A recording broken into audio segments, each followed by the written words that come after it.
Imagine meeting the one soul that mirrors your very essence, only to discover they wear a ring that binds them to another, and in that instant your world fractures. Desire collides with morality, passion clashes with restraint, and you stand torn between the pull of destiny and the weight of reality. Because this is not a love story written in simplicity, but a test that shakes the foundations of your spirit.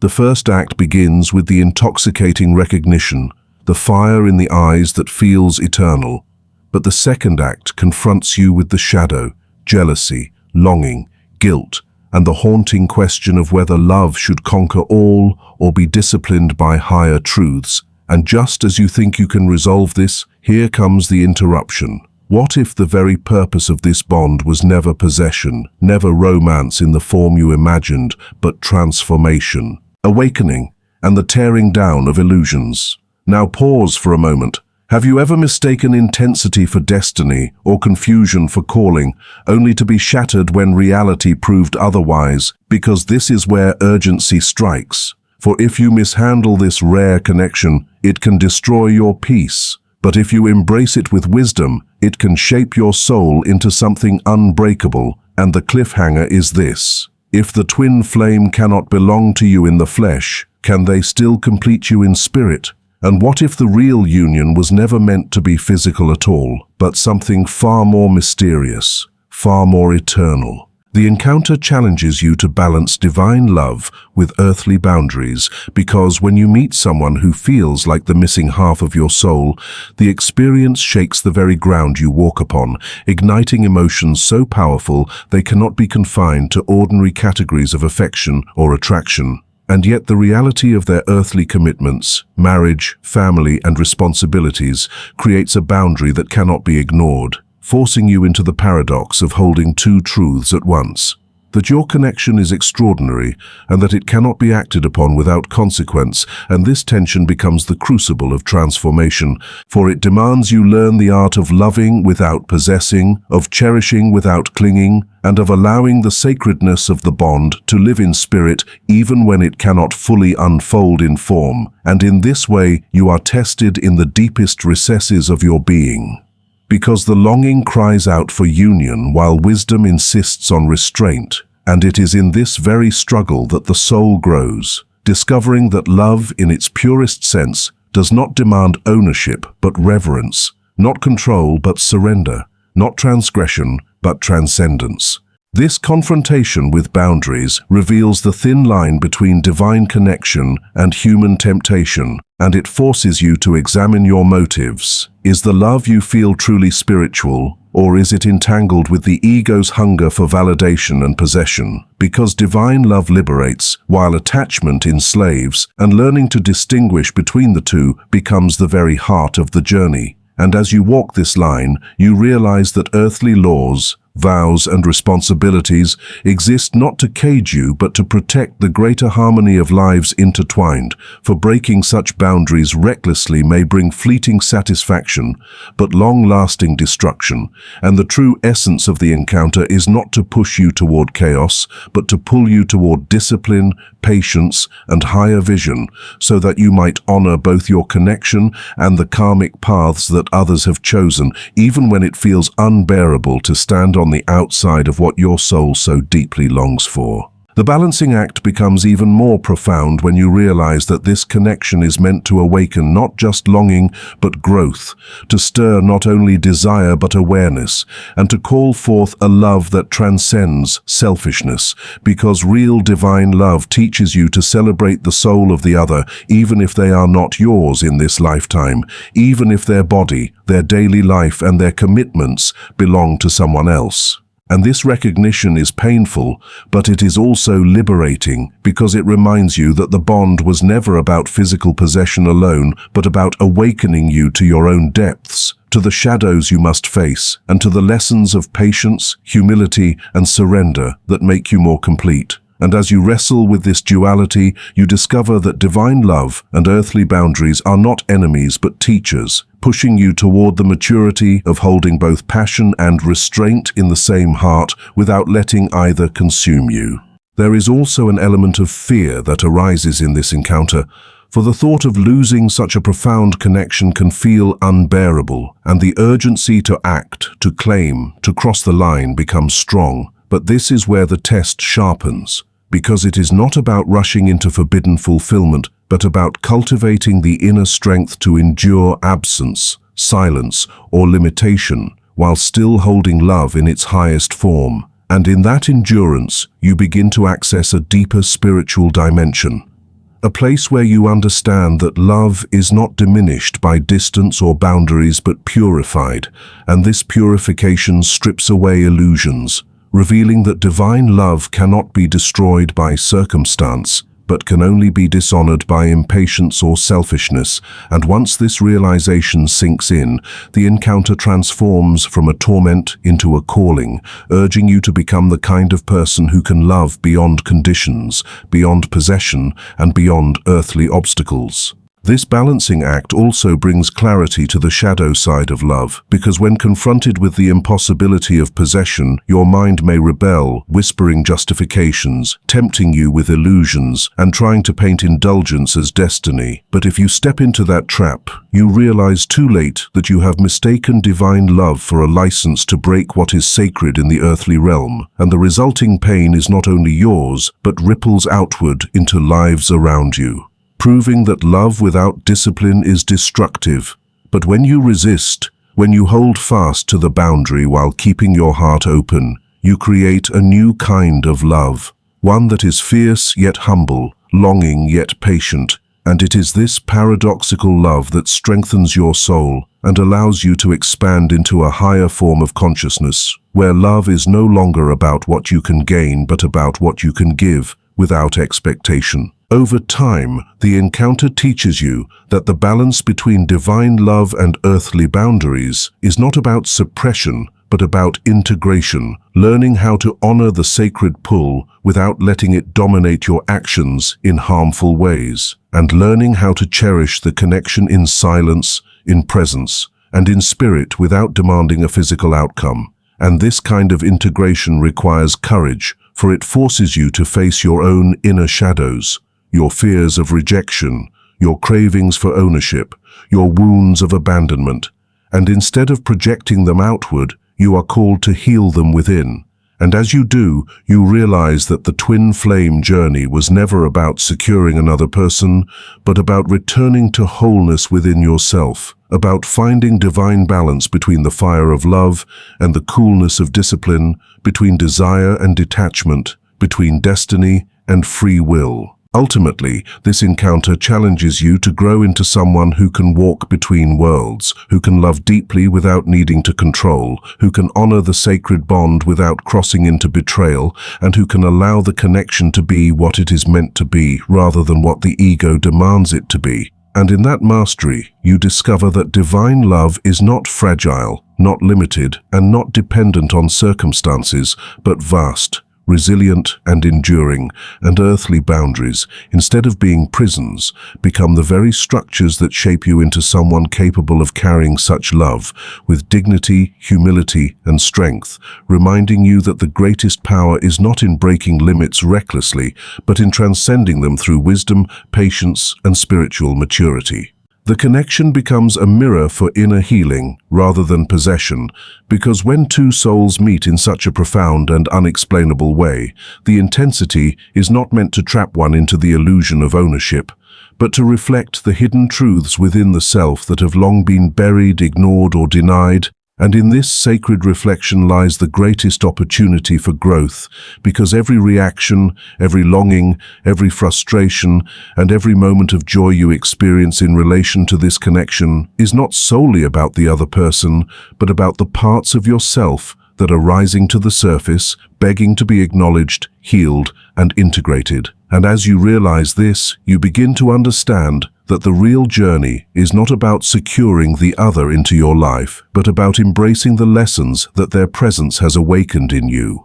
For the connection acts as a living mirror, reflecting your deepest wounds, your greatest strengths, and your untapped potential. And this realization shifts the focus from clinging outwardly to turning inward with courage and compassion. The mirror of this connection reveals unhealed wounds from childhood, past relationships, or even ancestral patterns that you may have unconsciously carried into your present. Because the intensity of twin flame or soul-level bonds has a way of amplifying everything you have not yet resolved, magnifying your insecurities, fears, and shadow aspects until they can no longer be hidden under the surface of daily living. And when the other person withdraws, resists, or becomes unavailable, you are forced to confront the pain of abandonment, rejection, or unworthiness that you may have carried for years. And though it feels unbearable, this confrontation is the invitation to finally heal what was always within you.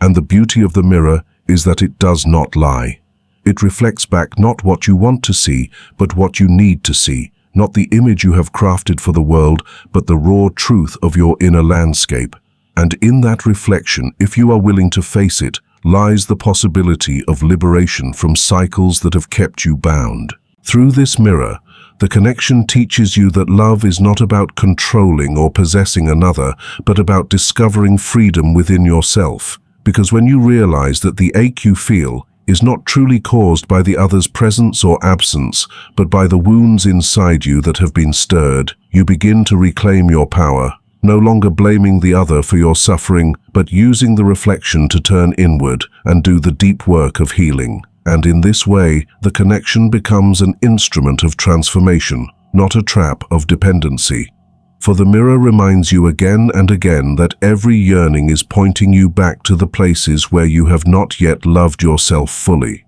where you have not yet forgiven yourself, where you have not yet embraced your wholeness. And this process, though painful, is the alchemy of growth, burning away illusions and leaving behind only truth. The connection also mirrors your light just as much as it reflects your wounds. For when you see qualities in the other person that inspire awe, admiration, or even jealousy, these are not just traits belonging to them, but reflections of what exists within you, perhaps dormant, perhaps unacknowledged, but undeniably present. And their presence awakens your potential by showing you what you are capable of embodying if you allow yourself to step into your own fullness. So the mirror is not only a tool for exposing pain, but also a beacon for awakening greatness, guiding you toward the parts of yourself you have hidden out of fear or forgotten out of neglect. And as you recognize this, you begin to realize that the connection is not meant to limit you to longing for someone else's brilliance, but to ignite your own, not to keep you yearning for what you believe you lack, but to remind you of what you already hold within your soul. This mirrored journey of inner healing requires humility, because it asks you to stop projecting blame outward and to start taking responsibility for your inner state, to admit that the intensity of your reactions is not simply because of the other person, but because of the emotional history within you that has been triggered. And this realization can be difficult to accept, because the mind wants to believe that happiness lies in obtaining the other. But the mirror shows that true happiness arises when you confront and release the inner chains of fear, insecurity, and illusion. And once you accept this, every separation, every silence, every rejection, and every misunderstanding becomes not an obstacle but a lesson, not a punishment, but a pathway to deeper self-knowledge. For the mirror teaches that the external connection is temporary and unpredictable, but the inner work you do through it becomes permanent, shaping the foundation of who you are becoming. When you allow the connection to be a mirror for healing, you begin to approach it with reverence rather than desperation, because you recognize that the purpose of this bond is not to complete you through another person, but to awaken the completeness within yourself. And you realize that the intensity of love you feel is not meant to bind you in suffering, but to expand you into greater self-awareness, compassion, and strength. And as you work through your own shadows, you begin to release the need to control the outcome, understanding that the true gift of this connection is the transformation it inspires, not the possession it denies. And through this lens, you discover that love in its purest form is not about grasping but about allowing, not about forcing but about flowing, not about ownership but about evolution. And this shift in perspective is the key that unlocks healing on every level of your being. The mirror also challenges you to redefine love itself, to move beyond the idea that love equals possession or constant presence, and to embrace the higher truth that love can exist fully and powerfully even in absence, distance, or impossibility, because the energy of love is not confined to physical union, but is amplified through spiritual growth. And as you internalize this, you begin to heal the wounds of scarcity, the belief that love can be lost, taken, or withheld, realizing instead that the love awakened in you by the connection is eternal, not dependent on circumstances, and capable of thriving even when boundaries prevent physical closeness. And this understanding transforms your relationship with love itself, teaching you to find security not in another person, but in the enduring presence of love within your own heart. In many ways,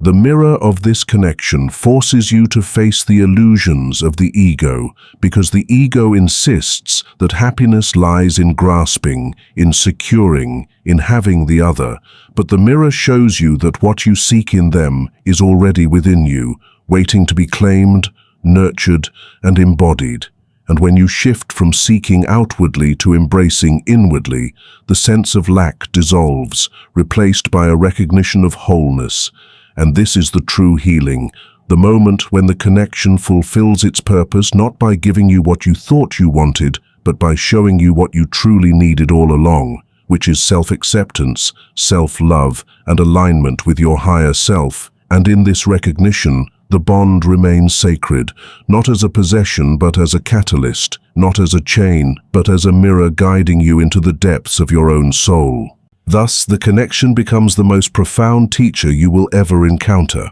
not because it gives you an external relationship to cling to, but because it strips you of illusions, reveals your shadows, awakens your light, and directs you back to your own healing, showing you again and again that the power was never in possessing the other, but in transforming yourself. And once you embrace this truth, the connection ceases to be a source of torment and becomes a source of liberation, for you see it not as a prison but as a mirror that reflects the path of healing, integration, and wholeness you were always meant to walk. Accepting separation cultivates spiritual growth and emotional resilience, because when two souls are pulled apart, whether by circumstance, distance, or fate, the first instinct of the human heart is to resist, to cling, to fight against the absence that feels unbearable, yet it is in the surrender to what cannot be controlled that true transformation begins. For separation strips away illusions and exposes the raw essence of your spirit, forcing you to look inward for strength rather than outward for comfort. And in that solitude, you come face to face with the truth that resilience is not built in the presence of ease, but in the endurance of loss, and spiritual growth is not awakened by constant fulfillment, but by the fire of longing that burns away attachment and leaves only pure devotion.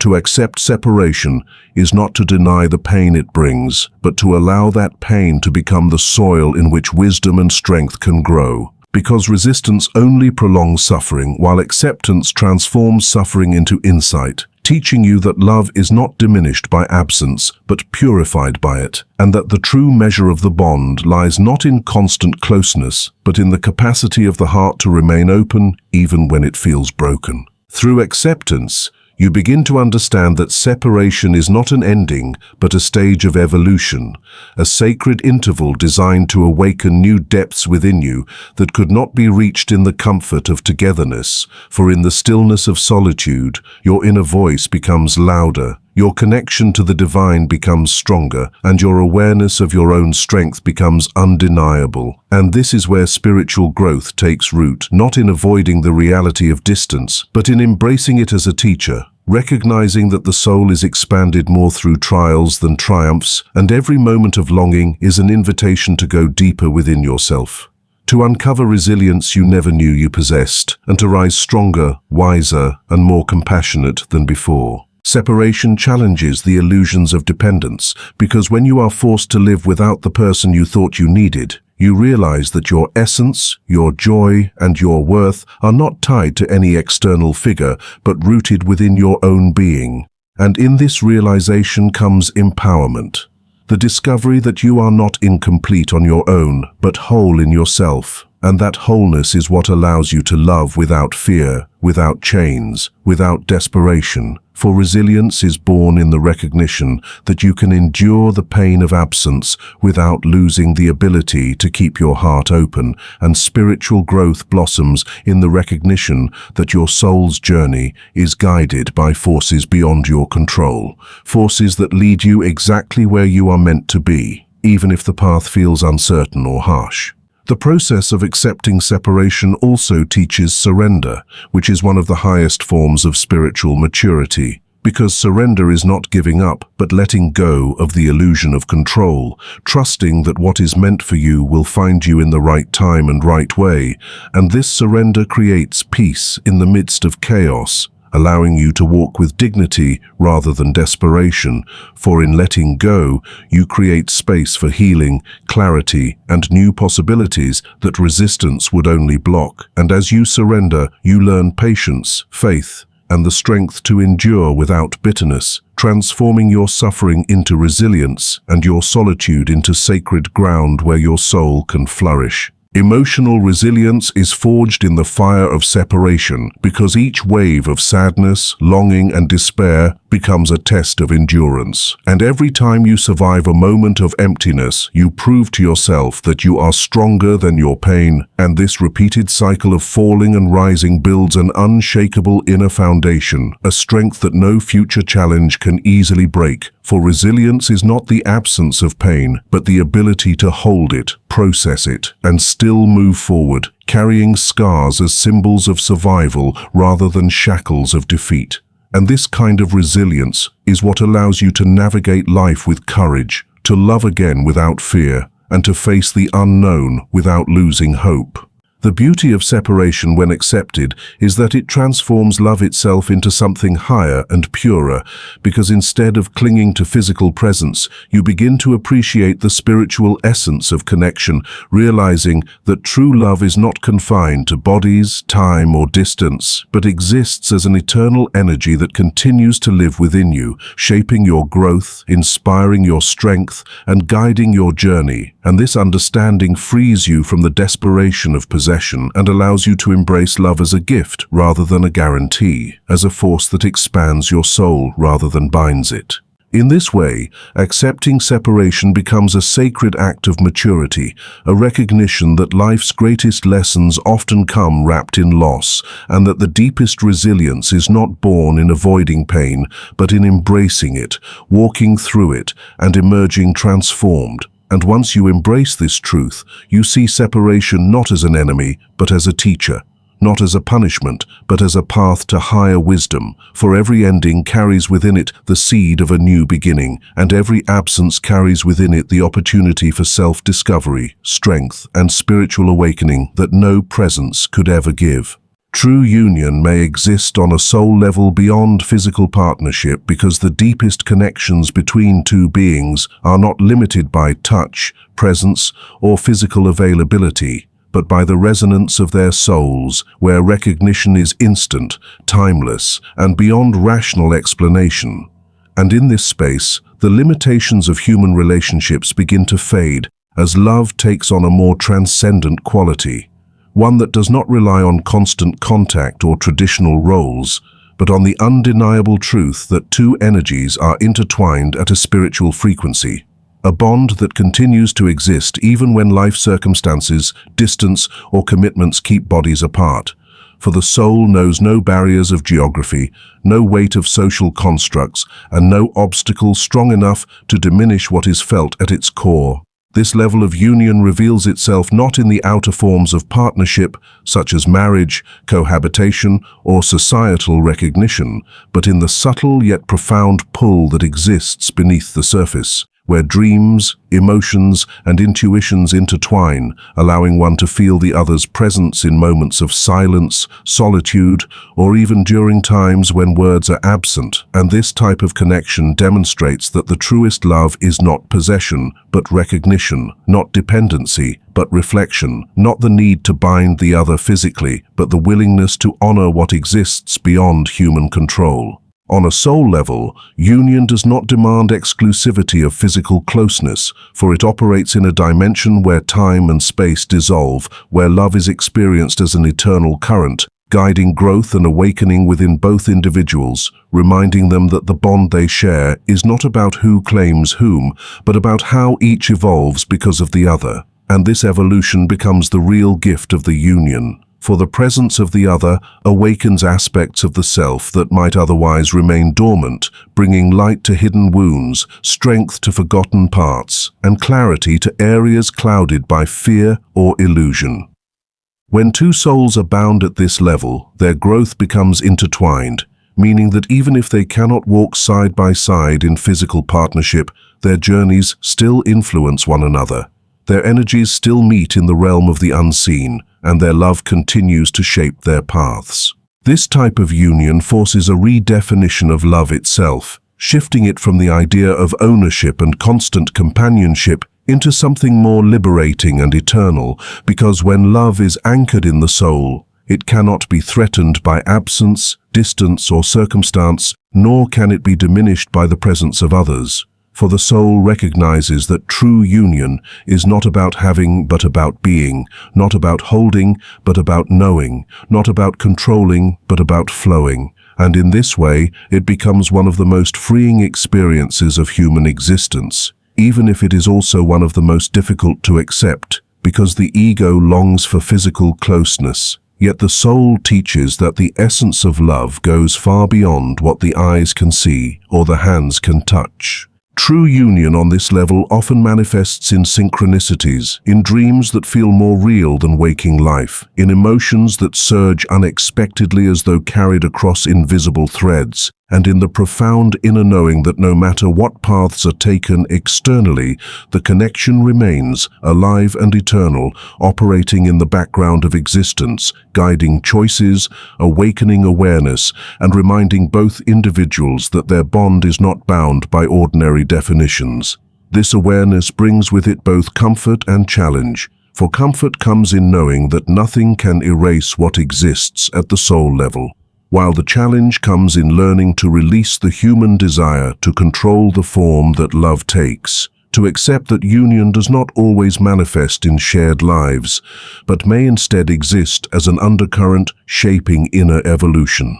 The soul's union teaches patience, humility, and surrender, because it shows that love is not always about fulfillment in the physical sense, but often about transformation in the spiritual sense. And this transformation becomes the higher purpose of the connection, where both individuals are pushed to grow, to confront their own shadows, to learn unconditional acceptance, and to cultivate strength that is not dependent on external conditions. And in doing so, they embody a love that transcends ordinary relationships, a love that exists not as a fleeting passion, but as a timeless force that endures across lifetimes, teaching lessons, healing wounds, and guiding the unfolding of each soul's path. Thus, the idea that true union may exist on a soul level beyond physical partnership is a reminder that love, at its highest expression, is not limited to worldly definitions, but is an eternal bond that shapes, awakens, and elevates both beings,